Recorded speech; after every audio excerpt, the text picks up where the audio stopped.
Hello प्यारे बच्चों, आज हम क्लास 8 कक्षा 8 भाषा भारती हिंदी विशिष्ट पाठ 8 गणितज्ञ ज्योतिषी आर्यभट्ट के अभ्यास प्रश्न बोध प्रश्न क्वेश्चन आंसर को सॉल्व करेंगे। प्रश्न 1, निम्नलिखित शब्दों के अर्थ शब्दकोश से खोजकर लिखिए। कीर्ति का अर्थ है यश, संगम का अर्थ है मिलन स्थान, शंकु का अर्थ है विशेष प्रकार की आकृति, प्रख्यात का अर्थ है सुप्रसिद्ध, प्रलय का अर्थ है महाविनाश, हेय का अर्थ है उपेक्षित, वेधशाला का अर्थ है अनुसंधान की जगह, धारणा का अर्थ है मान्यता, आसन्न का अर्थ है आमने सामने, पद्धति का अर्थ है प्रणाली या तरीका, सूत्रबद्ध का अर्थ है सूत्र में बंधी हुई। प्रश्न 2, निम्नलिखित प्रश्नों के उत्तर संक्षेप में लिखिए। क, पटना शहर का पुराना नाम क्या है? उत्तर, पटना शहर का पुराना नाम पाटलिपुत्र है। फूलों की अधिकता के कारण इस नगर को कई लोग कुसुमपुर भी कहते हैं। खा, पटना के पास कौन सा प्रख्यात विश्वविद्यालय था? इसका उत्तर है पटना के पास प्रख्यात प्रसिद्ध नालंदा विश्वविद्यालय था। गा, पटना के पास किन किन नदियों का संगम हुआ? तो उत्तर है पटना के पास गंगा, सोन और गंडक नदियों का संगम हुआ। घ, वेधशाला किसे कहते हैं? उत्तर, ज्योतिष ज्ञान की प्रयोगशाला को वेधशाला कहते हैं। एंगा, भट्ट शब्द का क्या आशय है? उत्तर, भट्ट शब्द का आशय योद्धा है। चा, आर्यभट्टीय पुस्तक के कौन कौन से 4 भाग हैं? उत्तर, आर्यभट्टीय पुस्तक के 4 भाग हैं। पहला दशगीतिका, दूसरा गणित, तीसरा कालक्रिया, चौथा गोल। छा, आर्यभट्टीय की ताड़पत्र पोथियों की खोज किस विद्वान ने की थी? उत्तर, आर्यभट्टीय की ताड़पत्र पोथियों की खोज महाराष्ट्र के विद्वान डॉक्टर भाऊदाजी ने सन 1864 ईस्वी में की थी। प्रश्न 3, निम्नलिखित प्रश्नों के उत्तर विस्तार से लिखिए। का, पाटलिपुत्र नगर से दूर आश्रम में ज्योतिषी और विद्यार्थी क्यों एकत्रित होते हैं? उत्तर, पाटलिपुत्र नगर से दूर आश्रम में ज्योतिषी और विद्यार्थी इसलिए एकत्रित होते थे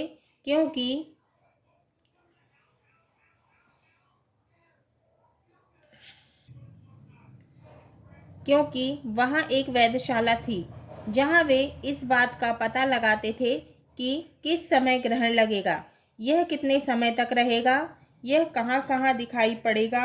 सभी वहाँ पर उत्सुकतावश ग्रहण के क्षण का इंतजार करते थे, ग्रहण के समय का इंतजार करते थे, है ना। इसीलिए जो है पाटलिपुत्र नगर से दूर आश्रम में ज्योतिषी और विद्यार्थी इसलिए एकत्रित होते थे। ख, पृथ्वी अपनी धुरी पर चक्कर लगाती है, इस कथन को आर्यभट्ट ने किस तरह लोगों को समझाया? उत्तर, पृथ्वी अपनी धुरी पर चक्कर लगाती है, इस कथन को समझाने के लिए आर्यभट्ट का उत्तर था, समझ लो कि नदी में एक नाव है और वह धारा के साथ तेजी से आगे बढ़ रही है। तब उसमें बैठा हुआ आदमी किनारे की स्थित वस्तुओं को उल्टी दिशा में जाता हुआ अनुभव करता है। उसी तरह आकाश के तारे की बात है। पृथ्वी अपनी धुरी पर पश्चिम से पूर्व की ओर घूमती है और इसके साथ हम भी घूमते हैं, इसीलिए आकाश का स्थिर तारामंडल हमें पूर्व से पश्चिम की ओर जान पड़ता है, मतलब समझ में आता है ऐसा।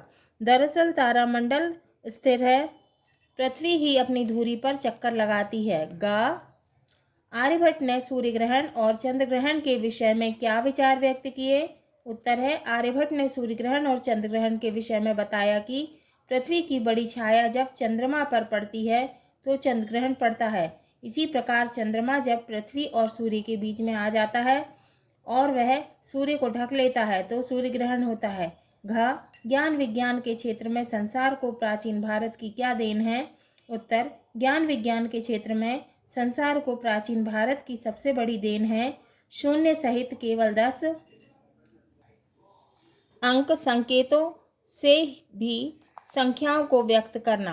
इसके अलावा आर्यभट्ट ने ही सबसे पहले सूर्य ग्रहण, चंद्र ग्रहण का वैज्ञानिक कारण बताया।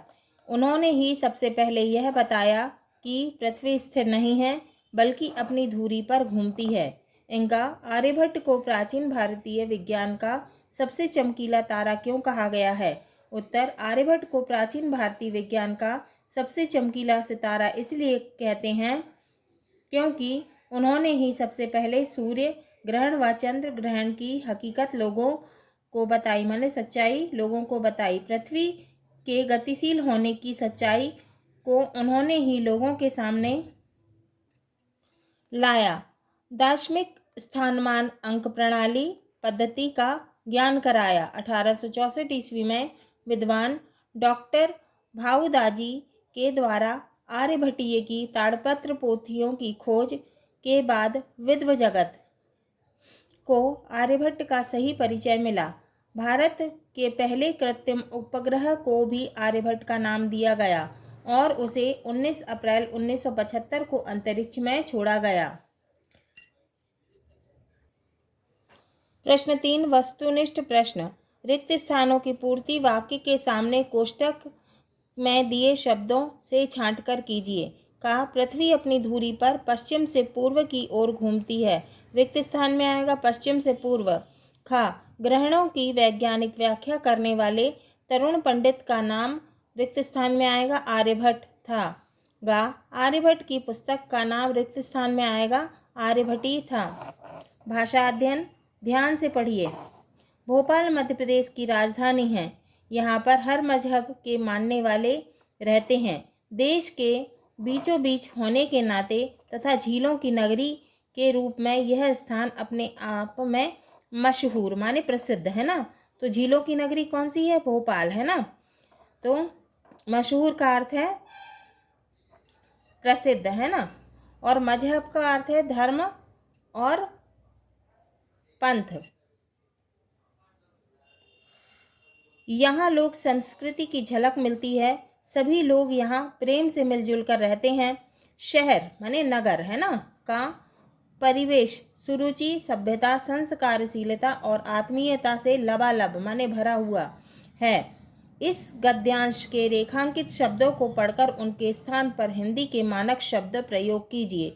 जो ये रेखांकित शब्द हैं जिनके नीचे रेखा खिंची हुई है, लाइन खिंची हुई है, तो हमको क्या करना है? इनके हिंदी मानक शब्द लिखना है। जैसे मजहब का हिंदी मानक शब्द धर्म पंथ है। हिंदी मानक शब्द मजहब का हिंदी मानक शब्द है धर्म पंथ। मशहूर का हिंदी मानक शब्द है प्रसिद्ध। शहर का हिंदी मानक शब्द है नगर। लबालब का हिंदी मानक शब्द है भरा हुआ।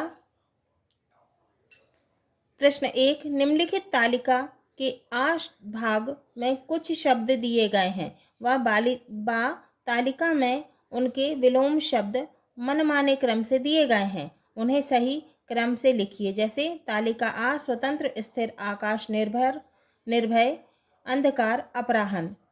तालिका बा, भय, परतंत्र, अस्थिर, पाताल, पूर्वाहन और प्रकाश। उत्तर है स्वतंत्र का परतंत्र, स्थिर का अस्थिर, आकाश का पाताल। विलोम है ना, ये विलोम है।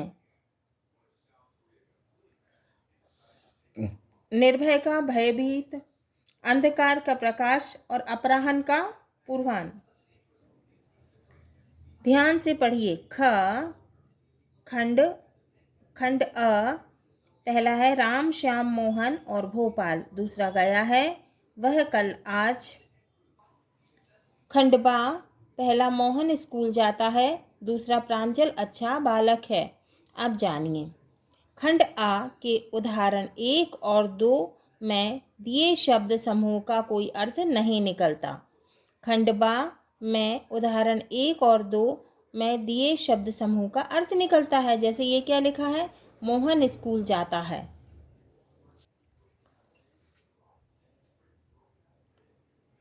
अतः स्पष्ट है कि हमें अपने विचार प्रकट करने के लिए सार्थक शब्द समूह को एक क्रम के साथ रखना पड़ता है। तो हमें क्रम के साथ रखना पड़ता है, तभी उसका अर्थ स्पष्ट होता है, तभी अर्थ समझ में आता है।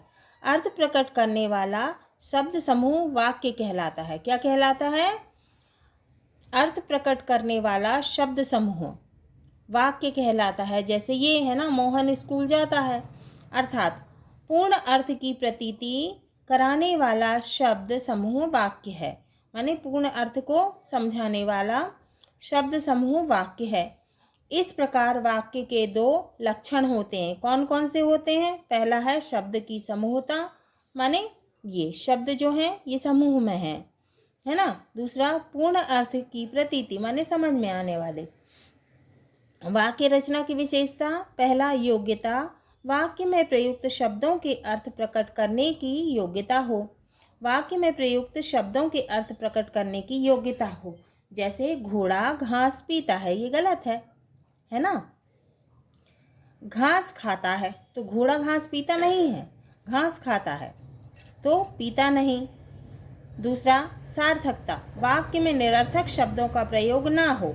जैसे वह पेन वैन लेता है, निरर्थक शब्द क्या है इसमें? वैन, है ना। अब तीसरा है आकांक्षा। आकांक्षा का आशय है जानने की इच्छा। वाक्य का एक पद सुनते ही उसके विषय में जानने की इच्छा होती है, जब तक कि पूरा वाक्य पूर्ण नहीं हो जाता। जैसे मोहन ने डैश क्वेश्चन मार्क, मोहन ने क्वेश्चन मार्क पानी नहीं पिया, अर्थात मोहन ने पानी नहीं पिया। चौथा है पदक्रम। वाक्य में शब्दों का एक विशेष पदक्रम होता है। जैसे जाएगा राम कल मुंबई, सही नहीं है, राम कल मुंबई जाएगा, यह सही होगा। पांचवा है अन्वय। व्याकरणिक दृष्टि से वचन, लिंग, कारक, क्रिया आदि की संबद्धता हो। जैसे लड़का खाती है, सही नहीं है, लड़की खाती है, सही है। छठवा है आसक्ति। बोलने और लिखने में वाक्य में प्रयुक्त शब्दों में समीपता होनी चाहिए। जैसे रोटी मैंने खाई, सही नहीं है, मैंने रोटी खाई, सही है। वाक्य रचना के घटक अंग। अब वाक्य रचना के घटक क्या है? प्रांजल स्कूल पढ़ने जाता है, मेरा भाई मोहन वॉलीबॉल खेलता है। उपर्युक्त वाक्यों में प्रांजल तथा मेरा भाई मोहन के विषय में कुछ कहा गया है। अब जानिए। पहला, वाक्य में जिसके विषय में कुछ कहा जाता है उसे क्या कहते हैं? उद्देश्य कहते हैं ना। जिसके विषय में कहा जाता है उसे उद्देश्य कहते हैं। अतः प्रांजल और मेरा भाई मोहन उद्देश्य है। दूसरा, वाक्य में उद्देश्य के बारे में जो कुछ कहा जाता है उसे विधेय कहते हैं। इस प्रकार वाक्य के दो घटक होते हैं, पहला उद्देश्य और दूसरा विधेय। प्रश्न 2, निम्नलिखित वाक्यों में से उद्देश्य और विधेय अलग अलग कीजिए। कहा है आर्यभट्ट महान गणितज्ञ और ज्योतिषी थे, तो उद्देश्य क्या हो गया इसमें? आर्यभट्ट, तो उसका उत्तर है उद्देश्य इसका होगा आर्यभट्ट, और विधेय क्या होगा?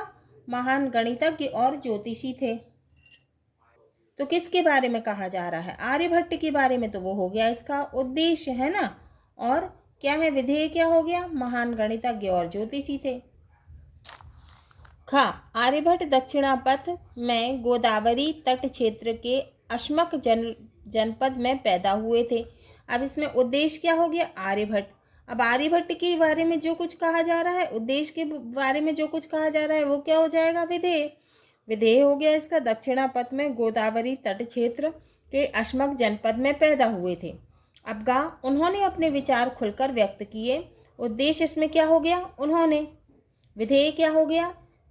अपने विचार खुलकर व्यक्त किए। घा, आर्यभट्ट भारतीय गणित ज्योतिष का पहला ग्रंथ है। इसमें उद्देश्य क्या हो गया? आर्यभट्ट, और आर्यभट्ट के बारे में जो कुछ कहा जा रहा है वो क्या हो गया? विधेय हो गया। तो विधेय है भारतीय गणित ज्योतिष का पहला ग्रंथ है। प्रश्न 3, विशेष शब्द में वि उपसर्ग जुड़ा हुआ है, प्रख्यात शब्द में प्र उपसर्ग जुड़ा हुआ है। इस प्रकार वि और प्र उपसर्ग जोड़कर नए शब्द बनाइए। वि में प्रख्यात जोड़ दिया, क्या हो गया? विख्यात। वि में योग जोड़ दिया, क्या हो गया? वियोग, है ना। और वि में चार जोड़ दिया, क्या हो गया? विचार। अब प्रा उपसर्ग जोड़कर प्रा में कार जोड़ दिया, क्या हो गया? प्रकार। प्रा में मान जोड़ दिया, क्या हो गया? प्रमाण। प्रा में गति जोड़ दिया, क्या हो गया? प्रगति। इसी प्रकार अधि तथा अति उपसर्ग लगाकर नए शब्द बनाइए। अब क्या उपसर्ग लगाना है? अधि और अति। अधि, अधि में गम जोड़ दिया अधिगम, अधि में कार जोड़ दिया अधिकार, अधि में कृत जोड़ दिया अधिकृत। अब अति, अति में पराजय जोड़ दिया, क्या हो गया? अति पराजय। अति में रमणीय जोड़ दिया अति रमणीय। अति में प्रसिद्ध जोड़ दिया अति प्रसिद्ध। अति में सुंदर जोड़ दिया अति सुंदर। अति में सुशील जोड़ दिया अति सुशील। प्रश्न 4, वीर में ता प्रत्यय जोड़कर क्या हो जाता है? वीरता, है ना। ये ता क्या है? प्रत्यय है। पढ़ में आई प्रत्यय जोड़कर पढ़ाई। लिख में आवट प्रत्यय जोड़कर लिखावट। दूध में वाला प्रत्यय जोड़कर दूध वाला। घन में त्व जो प्रत्यय जोड़कर घनत्व बना है। इसी प्रकार ता, आई, आवट, वाला और त्व प्रत्यय जोड़कर प्रत्येक के 2-2 शब्द बनाइए। तो उत्तर है पहला, कायर में ता जोड़ दिया प्रत्यय जोड़ दिया, क्या हो गया? कायरता। महान में ता जोड़ दिया महानता। दूसरा, लड़ में आई जोड़ दिया लड़ाई, कौन सा प्रत्यय जोड़ दिया? आई। मीठा में आई जोड़ दिया मिठाई। दिखा में आवट जोड़ दिया आवट प्रत्यय जोड़ दिया दिखावट। बना में आवट प्रत्यय जोड़ दिया बनावट। चौथा, चाय धन वाला, चाय में वाला प्रत्यय जोड़ दिया चाय वाला। गाड़ी में वाला प्रत्यय जोड़ दिया गाड़ी वाला। पांचवा, महत में त्वा प्रत्यय जोड़ दिया, महत में कौन सा प्रत्यय जोड़ दिया? त्वा, क्या हो गया? महत्व। पुरुष में त्वा प्रत्यय जोड़ दिया पुरुषत्व।